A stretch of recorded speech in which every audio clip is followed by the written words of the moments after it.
Trump's advisors don't always have all the answers, and when they need a little advice, one of the people they call on is Ken Courtis, chairman of Starfort Investment Holdings and former vice chairman of Goldman Sachs Asia. He's already advised 4 previous U.S. presidents and sits on Finance Minister Bill Morneau's Canadian Economic Advisory Committee.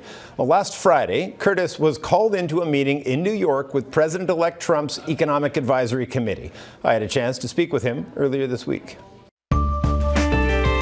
Well, thank you so much for coming in. It's a pleasure. Thank you. It is such an interesting time. You were just in this meeting of economic advisors to Trump. What was it like inside that meeting? Very business-like, very focused. These are business people, after all. I mean, the cabinet is going to be military and business. Eisenhower reminded us about the industrial military complex. Very business-focused, very organized, unlike some people might think. Yeah. And like a laser, figuring out what they're going to do in the first 200 days. And is it him like a laser? Is he the one asking the questions, or is he just at this point listening? When he is involved, it's amazing. Really? Eh? How well informed he is. And then, he's like a chief executive. So he names people he trusts and thinks are smart and says, get on with it. This is your, is it 4th president that you've advised in some capacity? I've advised 4 previous presidents, yes. So he'll eventually be your 5th. The biggest issue I think a lot of people money-wise are asking about this is how on earth are they going to pay for all this? It's $1 trillion in infrastructure money. Where does that money come from, and how central was that to the conversation? So here's what's coming. Big cut in taxes, especially for corporations. Sure. We're taking it down to 15, 20%. Big investment in infrastructure and big cutback on regulation.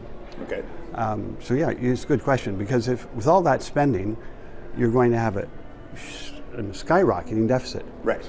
And that then could lead to skyrocketing interest rates, would then smother the growth that they're expecting to generate. So where does the money come from? So part of it will come from this one-time small tax on repatriation of foreign profits that companies, Apple's been keeping, billions hundreds of billions abroad. Secondly, they've got to find some source of international money. Right. And here's where I think it's coming from. I think it's going to come largely from Japan. I think there's going to be an agreement with Japan that the yen can weaken substantially. Japan's economy is going nowhere. And the only way to stabilize it or to get a little growth is for Japan to weaken further their currency. So the Bank of Japan has announced that they're going to hold 10-year interest rates at 0%. The Fed has announced they're increasing rates another 3 times. So this will drive money out of the yen into the dollar.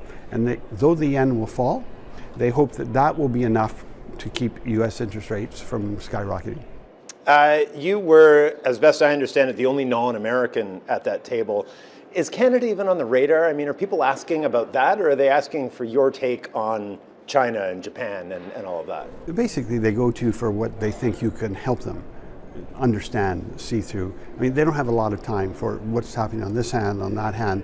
What are the 3 things that are going to impact me over the next 6 months that I have to think about, right? So they want to know about what's going on in the international economy. How are the Chinese going to react? What's going on in the Chinese economy today? Not the blah, blah, blah. What's really going on? What's happening? How the Japanese will play this. How the Europeans are looking at it. These are the issues that they want, and how that will impact them. This is largely a domestic-focused agenda that they have.